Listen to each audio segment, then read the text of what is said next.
The ship was falling apart around her. Dr. Hana Kim gripped her seat as the research vessel shook like a toy in a child's hand. Red lights flashed everywhere. The computer voice kept saying the same thing over and over. Hull breach detected. Emergency landing protocol activated. Hana closed her eyes and tried to stay calm. She was a scientist, not a soldier. She studied alien animals, not spaceships. But right now, none of that mattered. The ship was going to crash, and she might die. The last thing she remembered was the ground rushing up to meet them. When Hana woke up, everything hurt. Her head felt like someone had hit it with a hammer. Her left arm was bleeding, and her ribs ached with every breath. She was lying in the middle of twisted metal and broken glass. The smell of smoke filled the air. She sat up slowly and looked around. The research vessel was completely destroyed. Parts of it were scattered across a clearing in what looked like a jungle. Trees as tall as buildings surrounded her. Strange purple flowers hung from vines. Everything was green and wet and alive. Hana tried to remember what had happened. They were studying a new planet in the outer systems.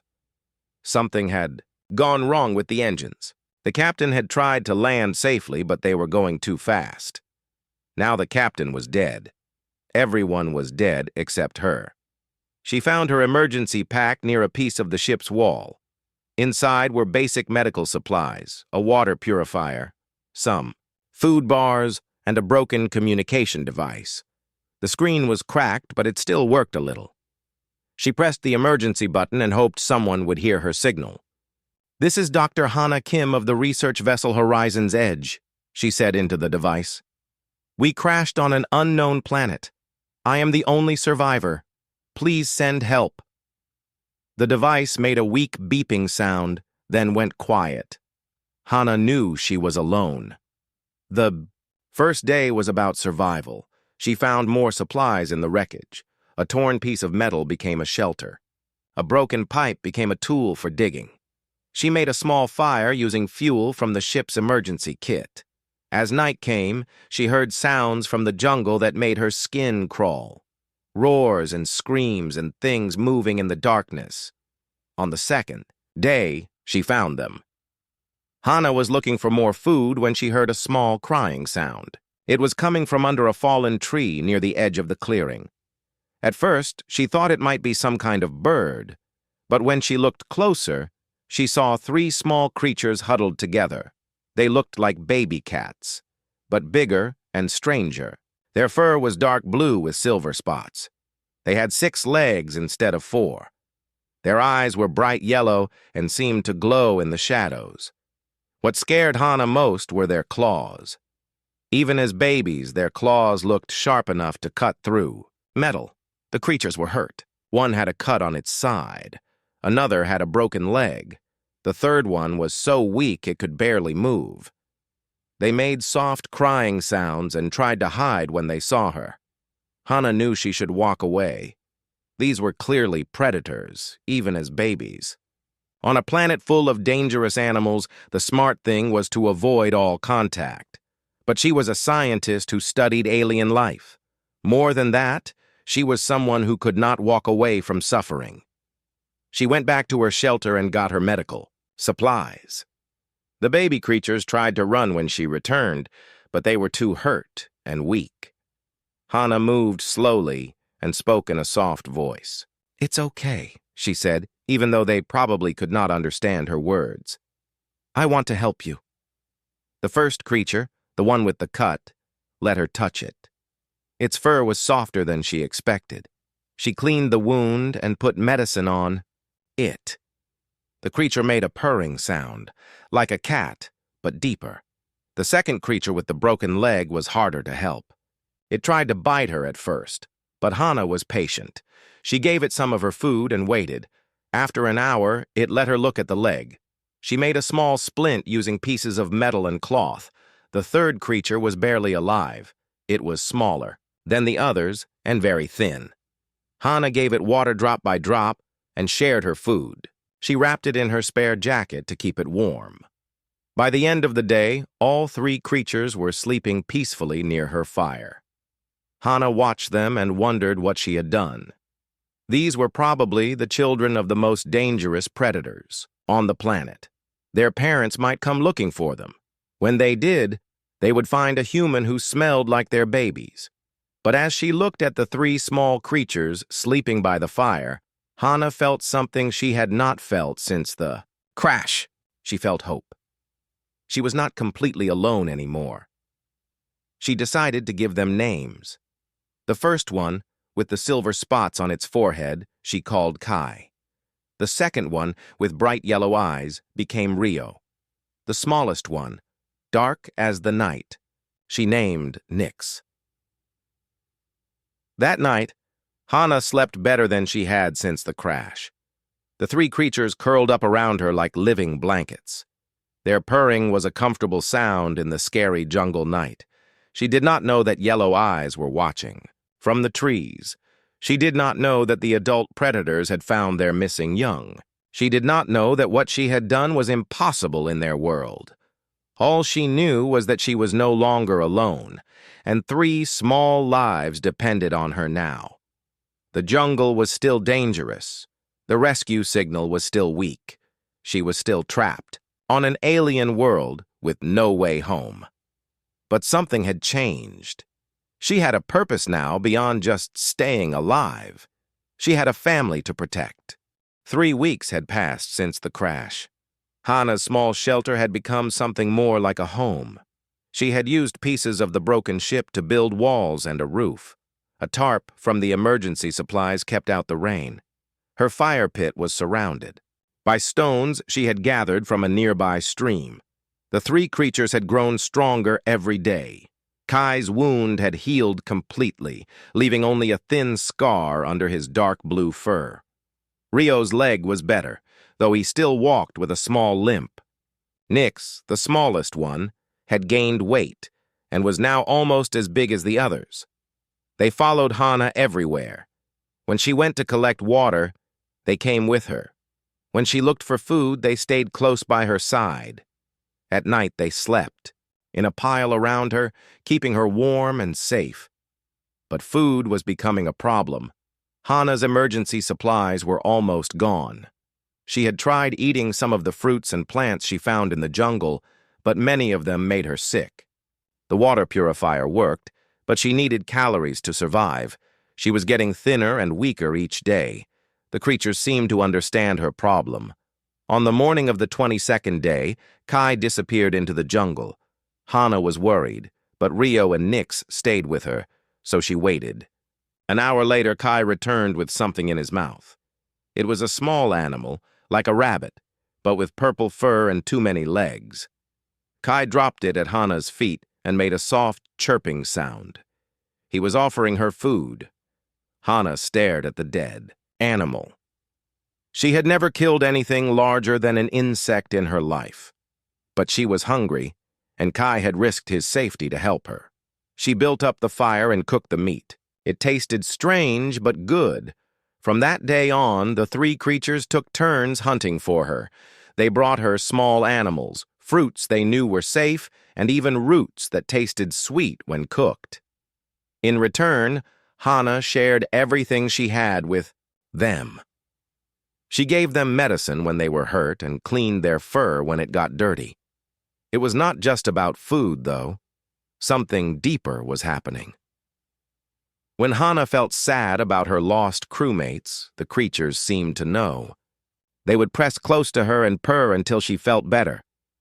When she was scared at night, they positioned themselves around her like guards. When she was happy, they played together, rolling and tumbling in the grass. Sometimes Hana thought she could almost understand what they were thinking. When Kai looked at her with his bright yellow eyes, she felt like he was trying to tell her something. When Rio touched her hand with his nose, she felt comfort and friendship. When Nyx curled up on her lap, she felt love. It was impossible, of course.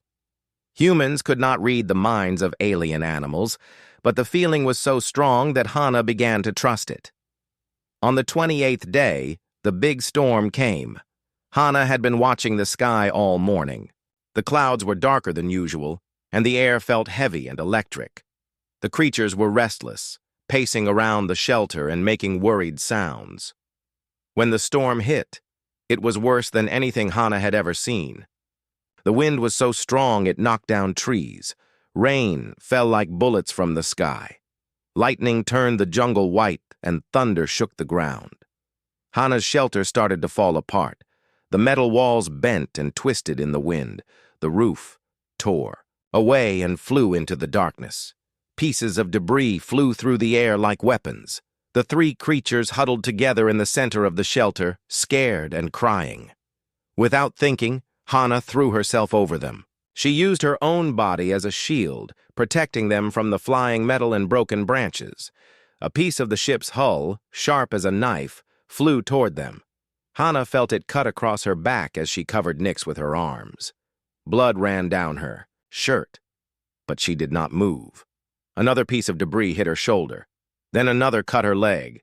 She stayed on top of the creatures for the entire storm, protecting them with her body. Every hit hurt, but she did not let go. These three small lives were more important than her own safety. When the storm finally ended, Hana was bleeding and exhausted. The creatures crawled out from under her and saw what she had done. They looked at her wounds, then at each other, then back at her. Something changed in their eyes. Kai touched his nose to Hana's forehead in a gentle gesture. Rio licked her wounded hand. Nyx curled up against her side and purred so loudly the sound filled the destroyed shelter. But it was more than comfort.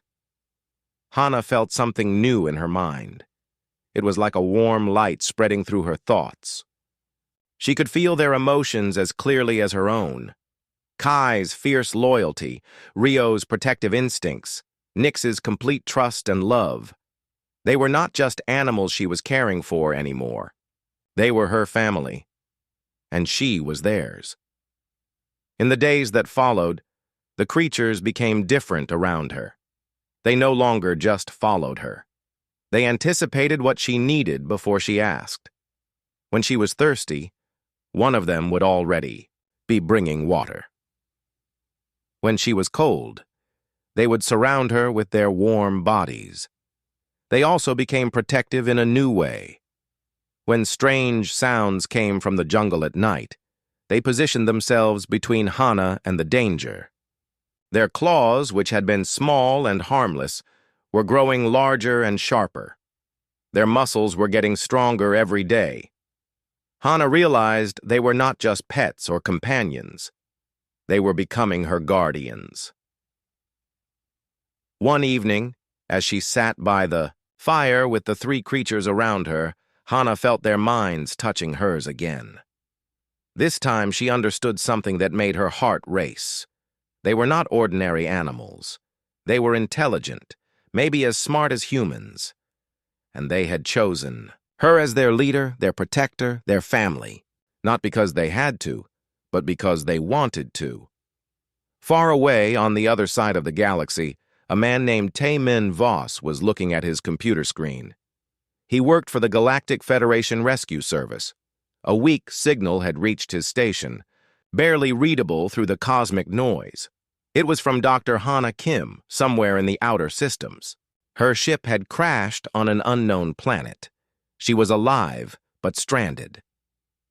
Tai-Min looked at the star charts. The planet was in a dangerous area, full of pirates and unexplored worlds. It would take months to organize a rescue mission. Maybe longer. He marked the signal for priority rescue and hoped Dr. Kim could survive long enough for help to arrive. Back on the jungle planet, Hana did not know about Tai-Min or the rescue mission. All she knew was that she was no longer the same person who had crashed here weeks ago. She had a family now, strange and impossible as it seemed. As she fell asleep that night, surrounded by three purring creatures who loved her, Hana felt something she had not expected to feel again. She felt like she was home. 2 months after the crash, everything had changed. The three creatures were no longer small and helpless. Kai now stood as tall as Hana's waist, his dark blue fur thick and shining. Rio had grown strong and fast, his limp completely gone. Nyx, though still the smallest, was quick and clever, able to climb trees and move through the jungle like a shadow. Their claws had grown sharp and deadly. Their teeth could cut through tough meat and crack bones. But they were always gentle with Hana, careful never to hurt her even during their rough play. The bond between them had grown stronger too. Hana no longer just felt their emotions. She could share thoughts with them, see through their eyes, understand their plans without words. It was impossible according to everything she knew about science, but it was real. They had become the perfect team. When dangerous animals came near their shelter, the creatures would sense them long before Hana could. Kai would send her a mental image of the threat. Rio would show her the direction. Nyx would find the best escape route. Together, they could avoid almost any danger. When they hunted for food, Hana's human mind worked with their animal instincts. She could think about wind direction and animal behavior. They could smell tracks and hear heartbeats. She made plans, and they carried them out with perfect coordination. Their success had not gone unnoticed. Deep in the jungle, yellow eyes watched from the shadows. The adult creatures had been observing for weeks, trying to understand what they were seeing. It made no sense to them. These were Vorthak, the greatest predators on the planet. They were intelligent, powerful, and proud. In their society, only the strong survived. The weak were left behind or abandoned. Cooperation was limited to mated pairs and their immediate offspring. But what they saw challenged everything they believed. 3 of their young, who should have died weeks ago, were not only alive but thriving. They were being led by a strange, weak-looking creature that had no claws, no proper teeth, and no fur. This creature should have been easy prey. Instead, it was making their young stronger than any Vorthak cubs they had ever seen. The largest of the adult Vorthak was called Sektar. He was the leader of the local pack, a massive creature with scars from 100 battles. His claws were as long as knives, and his roar could be heard for miles. Sektar could not understand what he was watching. The strange creature shared food with the cubs instead of taking the best parts for itself. It protected them instead of using them as shields. It taught them instead of competing with them. This behavior was impossible. It went against every natural law the Vorthak knew. On the 60th day since the crash, Sektar decided he had seen enough. He would approach the cubs and demand their return. If the strange creature interfered, he would deal with it in the traditional way. Hana was teaching Kai how to make simple tools when she felt danger approaching. The mental warning came from all 3 creatures at once, so strong it made her dizzy. Something big was coming through the jungle, something that made her adopted family terrified and excited at the same time. She grabbed her spear, a weapon she had made from a piece of ship metal and a strong branch. It was crude but sharp. The creatures formed a protective circle around her, their claws extended and their fur standing up. Then Sektar stepped into the clearing. Hana had never seen anything so magnificent and terrifying. The adult Vorthak was 3 times the size of her companions, with muscles like steel cables under his dark fur. His eyes were the color of molten gold, and they fixed on her with an intelligence that was unmistakably aware. Behind him came 5 other adult Vorthak, each one large enough to kill her with a single swipe of their claws. But what shocked Hana most was the reaction of Kai, Rio, and Nyx. They did not run to the adults as she expected. Instead, they moved closer to her, positioning themselves between her and the newcomers. They made sounds she had never heard before, like words in a language she did not understand. Sektar spoke, and his voice was deep, like distant thunder. Though Hana could not understand the words, she felt their meaning through her mental connection with the cubs. He was demanding their return. He was calling them by names she had not known they had. He was claiming them as his own. Kai answered first, and Hana felt his response like a shockwave. He was refusing. He was telling Sektar that Hana was his leader now, his true pack leader. Rio and Nyx joined their voices to his, standing firm beside their chosen family. The adult Vorthak reacted with shock and anger. This kind of defiance was unthinkable in their world. Young ones did not choose their allegiance. They followed the strongest always. Sektar turned his golden eyes to Hana and spoke again. This time she understood perfectly through her connection with the cubs. He was challenging her to single combat. Winner takes the cubs. It was the traditional way. Hana looked at the massive predator and knew she would die in seconds if she fought him fairly. But she also felt the fierce loyalty of her three companions and had an idea. She stepped forward and spoke clearly, hoping her meaning would reach him through the cubs. I challenge you to a different test, not a fight between us, but a hunt. The shadow worm that your people have never been able to catch. If I can kill it with my pack, you will accept that they belong with me. The other adult Vorthak made sounds of surprise and disbelief.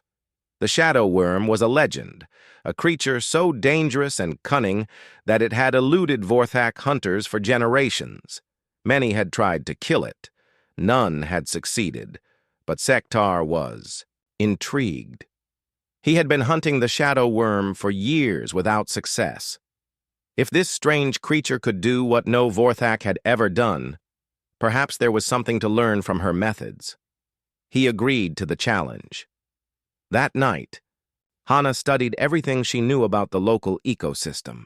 The shadow worm was a predator that hunted other predators. It was fast, intelligent, and nearly invisible in the jungle. But it had weaknesses that the Vorthak, for all their strength, had never exploited. She shared her plan with Kai, Rio, and Nyx through their mental link. They would not hunt like Vorthak, using brute force and speed. They would hunt like humans, using tools and strategy and cooperation. The next morning, they began their hunt. Hana had studied the worm's tracks and droppings.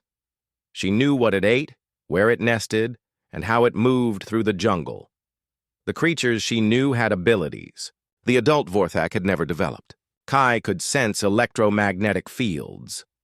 Rio could hear sounds outside the normal range. Nyx could see heat patterns in complete darkness. Together, they tracked the shadow worm to its lair in a deep cave. But instead of charging in like traditional Vorthak hunters, Hana had a different plan. She used salvaged electronics from her ship to create a sonic disruptor. The creatures helped her gather specific plants whose smell would confuse the worm's senses. They worked together to block escape routes and set up ambush positions. When the shadow worm emerged for its evening hunt, they were ready. The battle was unlike anything the watching adult Vorthak had ever seen. Hana did not try to match the worm's speed or strength. Instead, she used her tools to confuse and disorient it while her three companions attacked from carefully planned angles. Kai distracted the creature from the front while Rio circled behind. Nyx used her climbing skills to attack from above. Hana coordinated their movements and used her sonic disruptor to interfere with the worm's natural abilities. The fight lasted only minutes. When it was over, the legendary shadow worm lay dead, and a human with 3 young Vorthak stood victorious over it. Sektar and his pack approached slowly, their minds struggling to process what they had witnessed. An impossible hunt, carried out by an impossible team, achieving an impossible result.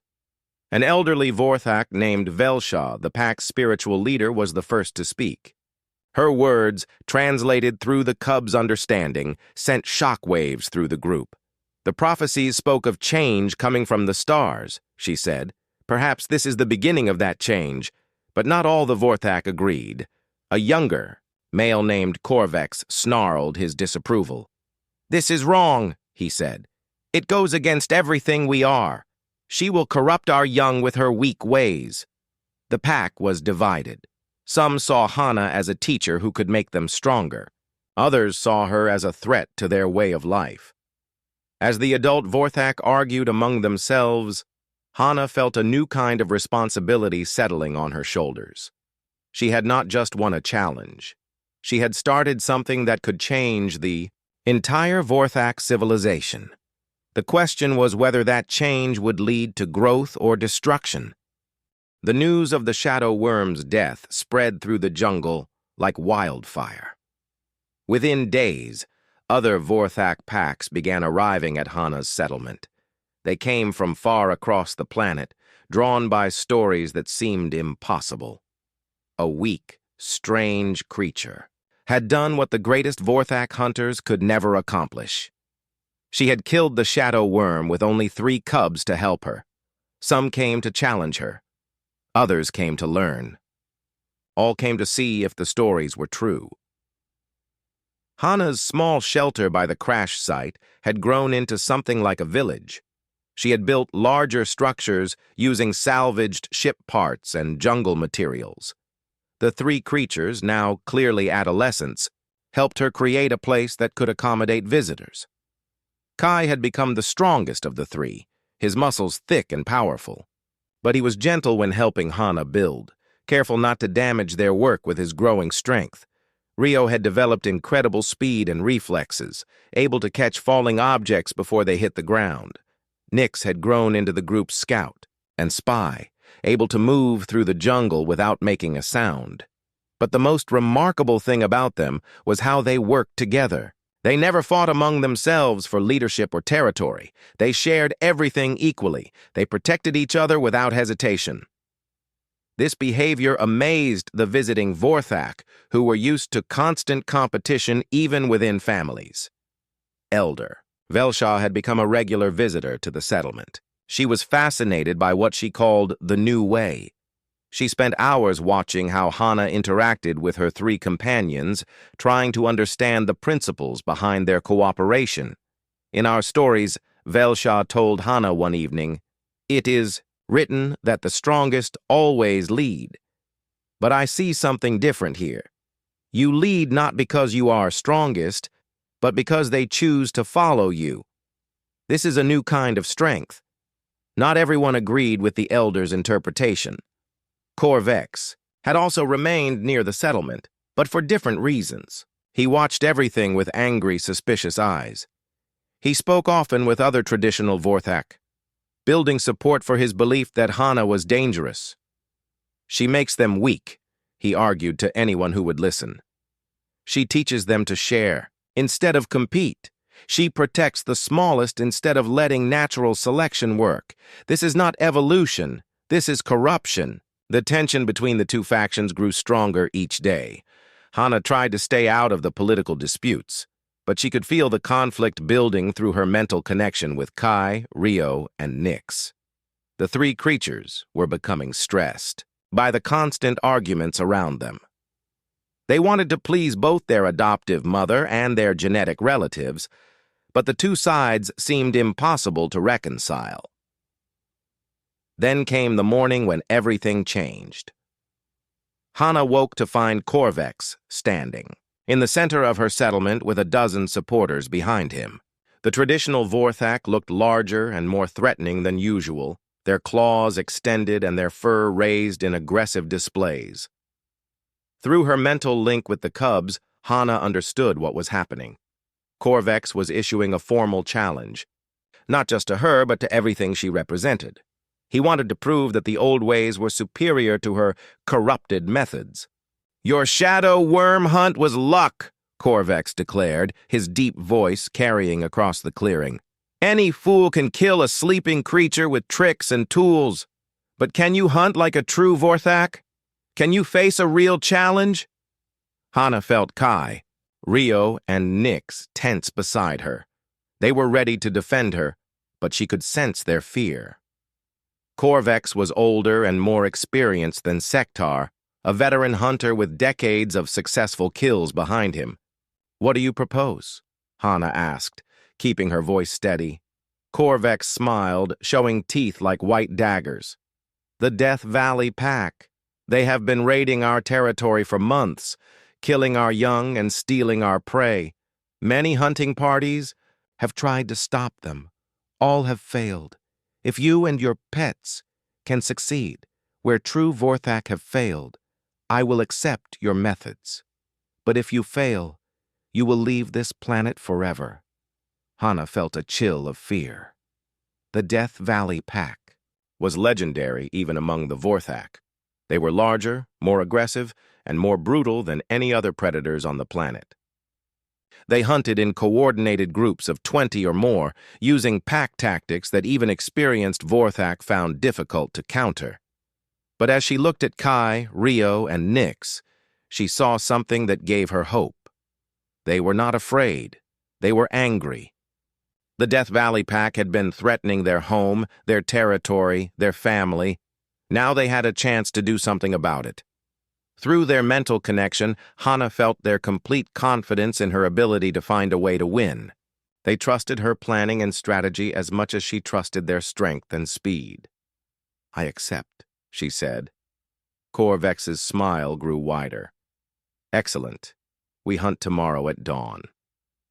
That night, Hana worked feverishly to prepare. She studied everything. She could remember about pack hunting behavior from her xenobiology training. She examined the terrain around Death Valley using maps salvaged from her ship's computer. Most importantly, she planned a strategy that would use her team's unique abilities. The Death Valley Pack was strong and fast, but they were also predictable. They relied on overwhelming force and intimidation. They had never faced opponents who could think several moves ahead and coordinate perfectly without speaking. As dawn broke, the hunting party assembled. Corvex led 12 traditional Vorthak hunters. Hana led only Kai, Rio, and Nyx.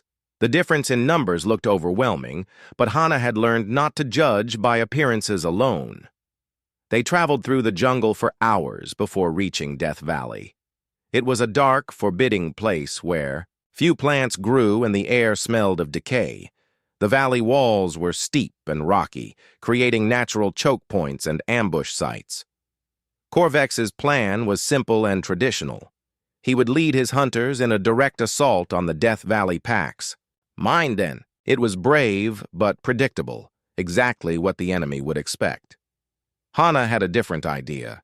She had studied the valley's geography and identified 3 key weaknesses in the Death Valley Pack's defensive position. There were old lava tubes that ran under their territory, creating hidden passages. There was a narrow canyon that would force them to attack in single file. And there was a rocky overhang that could be used to rain down debris from above. But most importantly, she had noticed something in the territorial markings around the valley. The Death Valley Pack was not just one large group. It was 3 smaller packs that had formed an alliance. They coordinated their attacks, but they also had separate den sites and hunting grounds. "We don't attack the main den," she explained to her companions through their mental link. "We attack the 3 alliance packs separately, one at a time before they can call for help." Kai, Rio, and Nyx understood immediately. They would use the lava tubes to approach each den site without being detected. They would strike quickly and quietly, eliminating the threat before the other packs realized what was happening. Corvex was skeptical when Hana explained her plan. "This is not how Vorthak hunt," he protested. "We face our enemies with honor, in open combat." "And how many Vorthak have died because of that honor?" Hana asked quietly. Corvex had no answer for that. The hunt began at midday.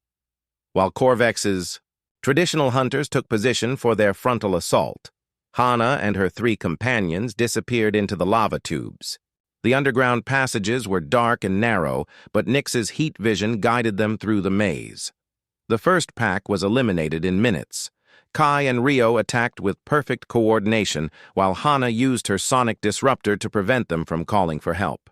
The second pack lasted slightly longer, but they were confused and disorganized, unable to understand how they were being attacked from multiple directions at once. By the time the main Death Valley pack realized they were under assault, 2/3 of their forces were gone. They rushed to defend their remaining allies, but it was too late. Hana's team had already moved to the narrow canyon, where the terrain would force the enemy into a bottleneck. The final battle was swift and decisive. The Death Valley Pack, for all their reputation and experience, had never faced enemies who could anticipate their every move and counter their strategies before they were even fully formed. When the fighting ended, the legendary Death Valley Pack was no more. Corvex and his hunters arrived to find the battle already over. They stared in shock at the scene of devastation, unable to believe what they were seeing. "Impossible," Corvex whispered. "This cannot be real." But it was real.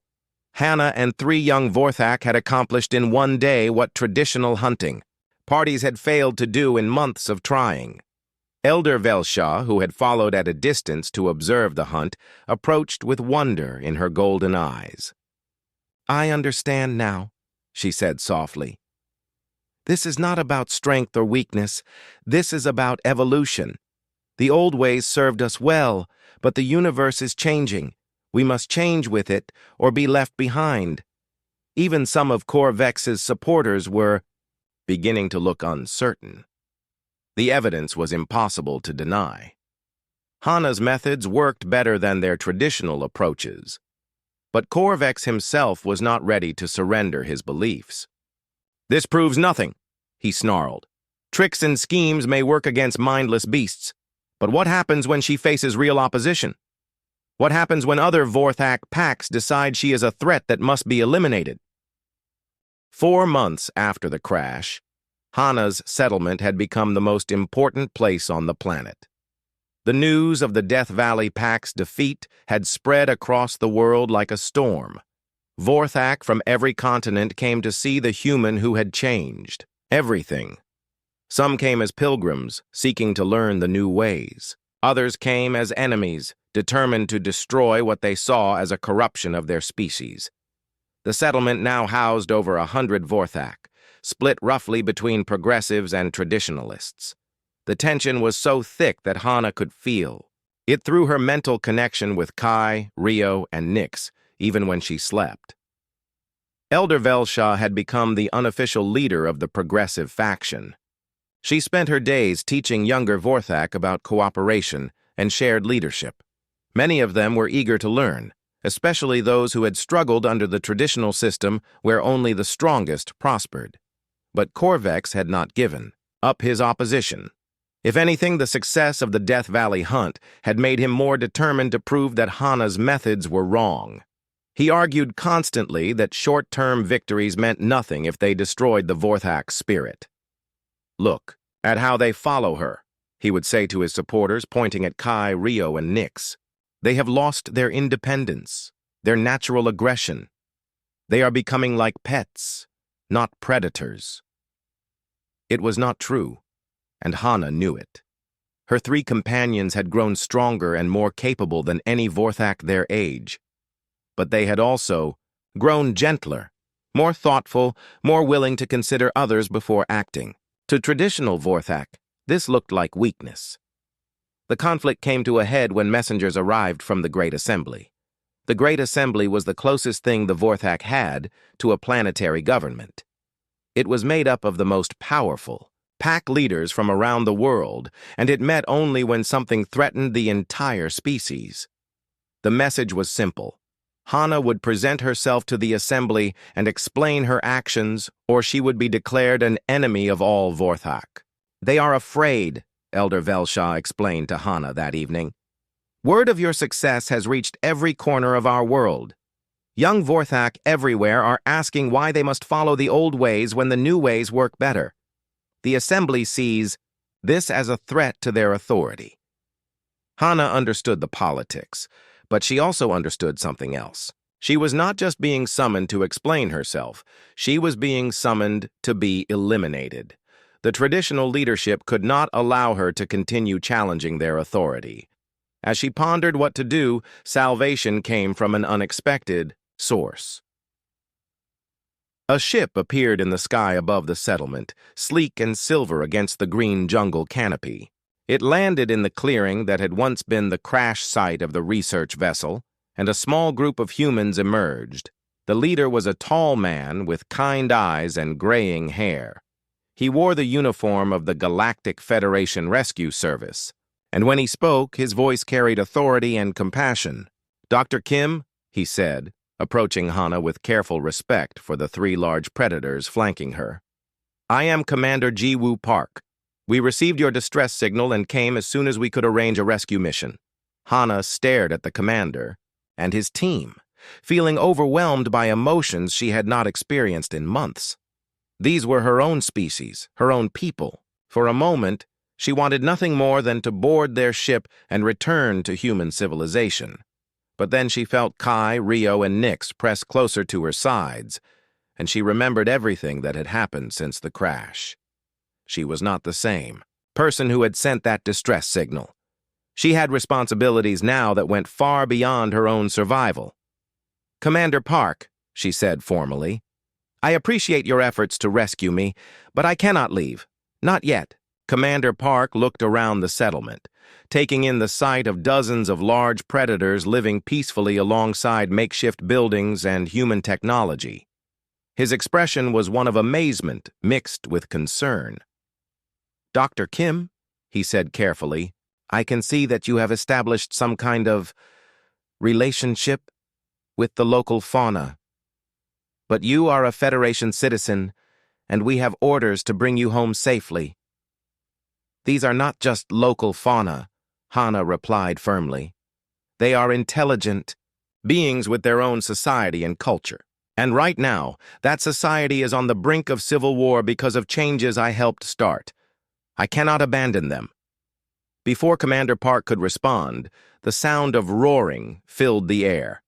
A large group of Vorthak was approaching through the jungle, moving fast and making no effort to hide their presence. Korvex emerged from the trees with 50 traditional Vorthak behind him. They were armed for war, their claws sharpened and their fur marked with battle paint. Behind them came an even larger group, warriors from distant packs who had come to support the traditional ways. "The time for talk is over," Korvex declared, his voice carrying across the settlement. "The Assembly has made its decision. The human and her corrupted followers will be eliminated. Any who stand with them will share their fate."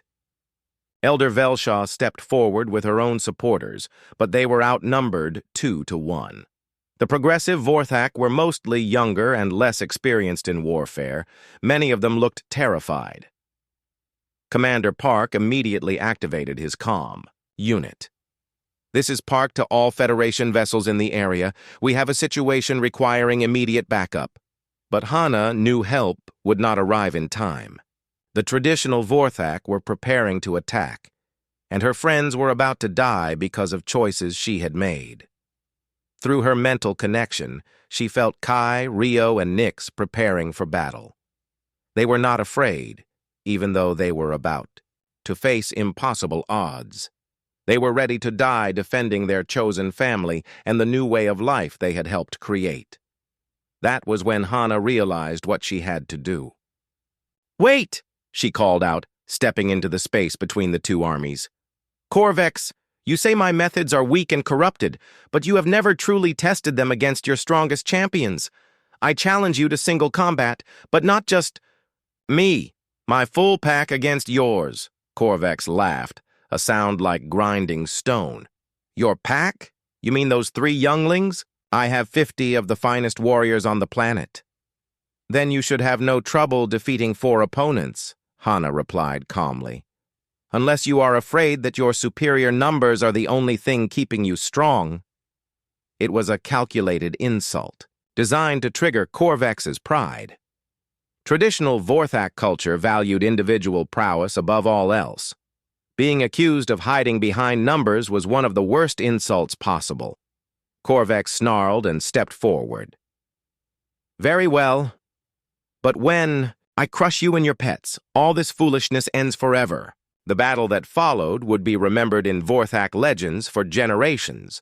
Korvex had chosen his 3 best warriors to fight alongside him. They were veterans of 100 battles, each one capable of killing a dozen lesser Vorthak. Against any normal opponents, the outcome would have been certain. But Hana's team was not normal. They fought like nothing the Vorthak had ever seen. Kai used his strength not for brute force attacks, but for precise, coordinated strikes. Rio's speed became a weapon of confusion and misdirection. Nyx turned the battlefield itself into an ally, using terrain and obstacles to multiply their effectiveness, and Hana coordinated it all, her mind linked to theirs, anticipating every move and counter-move before it happened. The traditional warriors were powerful, but they were used to fighting as individuals. They could not adapt to opponents who moved as a single organism with 4 bodies. The battle lasted only minutes, but when it ended, Corvex and his champions lay defeated in the dirt. The watching Vorthak stood in stunned silence. Even the traditionalists could not deny what they had seen. 4 against 4, the new way had proven superior to the old, but victory in single combat would not end the larger conflict. The traditional army still outnumbered the progressives, and they were still committed to eliminating what they saw as a threat to their way of life. That was when Commander Park and his team stepped forward. As representatives of the Galactic Federation, he announced in a loud voice, we are placing this settlement under Federation protection. Any attack on this location will be considered an act of war against the Federation itself. It was a bluff, and everyone knew it. The Federation had no authority on this planet, and Park's small rescue team could not stand against an army of Vorthak. But the bluff worked because it gave both sides an excuse to step back from the brink of all-out war. The traditional army withdrew, but not far. They made camp on the other side of the valley, close enough to attack quickly if the situation changed. That night, as Hana sat around a fire with her 3 companions and the Federation rescue team, she finally understood the full scope of what was happening. You have started something here that cannot be stopped, Commander Park told her quietly. The question is whether it will spread through evolution or revolution. Hana looked at Kai, Rio, and Nyx, their familiar faces lit by the firelight. They had grown so much since she first found them as injured cubs. They were no longer just animals she cared for. They were partners, equals, family members who had chosen to follow her not out of instinct, but out of love and respect. What if there was a third option? She said slowly. What if we could prove that the new way does not have to destroy the old way? What if we could show them that cooperation and competition can exist together? The morning sun rose over a battlefield that would never see war. Hana stood in the center of the settlement, surrounded by hundreds of Vorthak from both factions. Commander Park and his Federation team stood nearby, their weapons ready, but not aimed at anyone. The tension in the air was so thick, it felt like breathing soup. For 3 days, the 2 armies had faced each other across the valley. Neither side wanted to attack first, but neither side was willing to back down. The traditional Vorthak could not allow Hana's influence to spread further. The progressive Vorthak could not abandon the new hope she represented. It was a deadlock that could only end in destruction. But Hana had spent those 3 days working on something else entirely. I have a proposal, she announced, her voice carrying clearly across the gathered crowd. Both sides want what is best for the Vorthak people. The traditionalists want to preserve your strength and independence. The progressives want to grow and evolve. What if I told you that you could have both? Corvex, still bruised from his defeat in single combat, snarled his disapproval. What tricks do you have now, human? What new deception? No tricks, Hana replied calmly. Just an opportunity. Commander Park, would you please explain what the Galactic Federation has been looking for? Commander Park stepped forward, looking uncertain but willing to trust Hana's judgment. The Federation has been searching for new member species for over a century, he said. We look for intelligent races with the potential to contribute to galactic civilization, but we have very specific requirements. Such as? Elder Velsha asked, her curiosity overcoming her caution. Intelligence, obviously, Park continued, but also the ability to work together on large projects, the willingness to explore beyond their home world, and most importantly, the capacity to form stable relationships with other species. Hana smiled. The Vorthak have always had the intelligence and the desire to explore. You have legends about the time before you were bound to this world, but you have never been able to work together on the scale necessary for space travel. Your traditional pack structure, while effective for survival, limits your ability to cooperate in large groups. And your corrupted methods change nothing, Corvex interrupted. You make us weak and dependent. Do I? Hana asked. She gestured to Kai, Rio, and Nyx, who stood proudly beside her. Are they weak? Are they dependent? Or are they something new? The three young Vorthak had grown into magnificent specimens. Kai was larger and stronger than most adults. Rio was faster than any Vorthak in living memory. Nyx had developed abilities that bordered on supernatural. But more than their individual capabilities, they worked together with a coordination that amazed everyone who saw it. What I have taught them, Hana continued, is not to replace competition with cooperation. It is to understand when each approach is most effective. Competition drives innovation and individual excellence. Cooperation enables achievements that no individual could accomplish alone. She turned to address the traditional faction directly. Your way has kept the Vorthak strong for thousands of years. I do not want to destroy that strength. I want to add to it. Then she faced the progressives. Your desire for change is natural and necessary, but change without foundation leads to chaos. The old ways provide that foundation. Elder Velshaw tilted her head thoughtfully.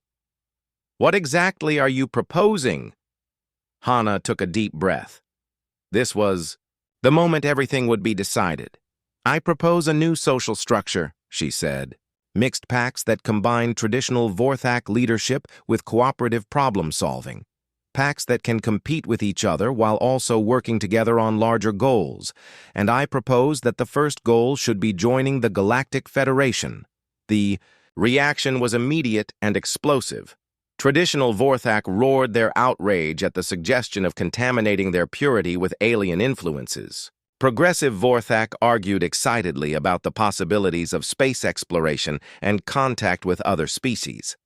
But through the chaos, Hana heard one voice that mattered most. Prove it, Corvex said, his words cutting through the noise like a blade. You speak of new structures and galactic citizenship. But words mean nothing. Show us that your methods can achieve what our traditional ways cannot. How? Hana asked. Corvex smiled, but it was not a pleasant expression. The Federation captain says they require a demonstration of our ability to work together on large projects. Very well. There is a project that has defeated Vorthak engineering for generations, the Sky Bridge. A murmur of shock went through the EER crowd. The Sky Bridge was legendary among the Vorthak, a massive construction project that would span the Great Canyon and connect the two halves of their largest continent. Many attempts had been made to build it over the centuries. All had failed due to the inability of different packs to coordinate their efforts for the years the project would require. If your mixed packs can complete the Sky Bridge, Corvex continued, I will acknowledge that your methods have value. If they fail, you will leave this world forever and never return.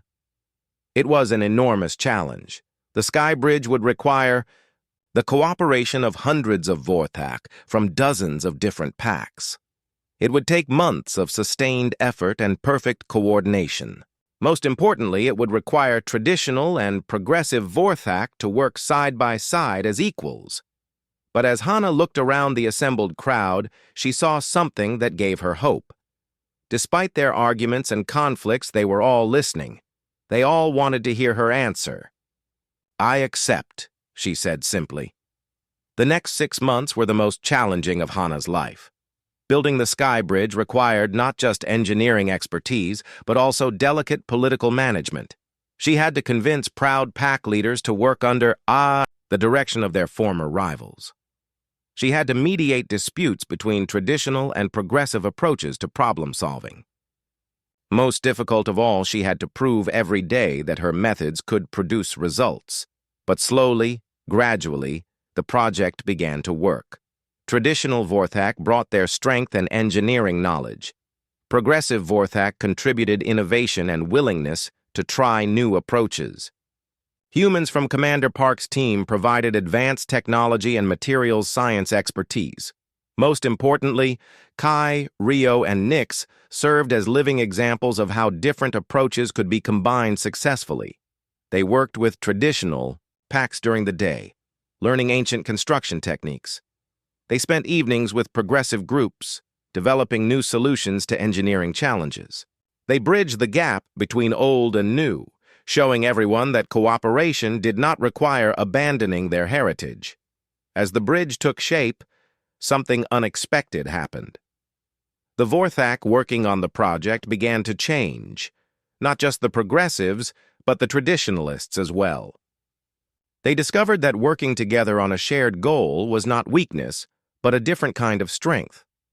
Corvex himself, initially the most reluctant participant, became one of the project's most dedicated supporters.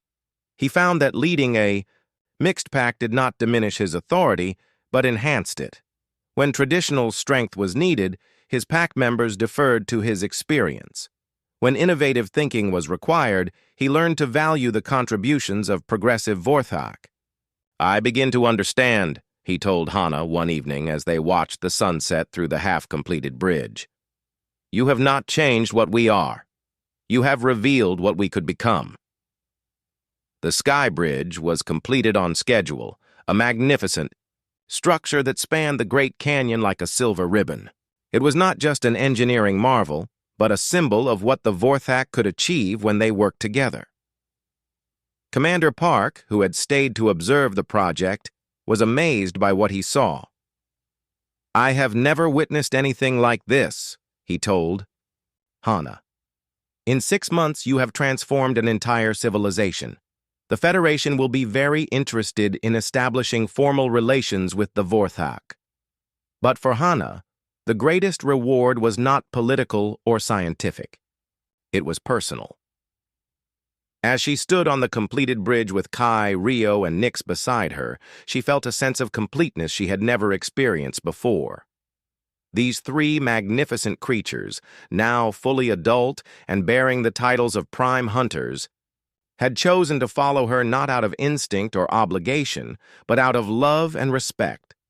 They were no longer the injured cubs she had rescued from the wreckage of her ship. They were partners, equals, family members who had helped her transform not just their own species, but herself as well.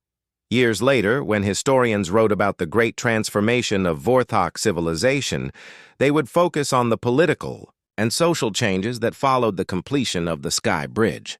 They would discuss the integration of Vorthak society into the Galactic Federation and the establishment of the first interspecies research station. But for those who lived through it, the most important change was simpler and more profound.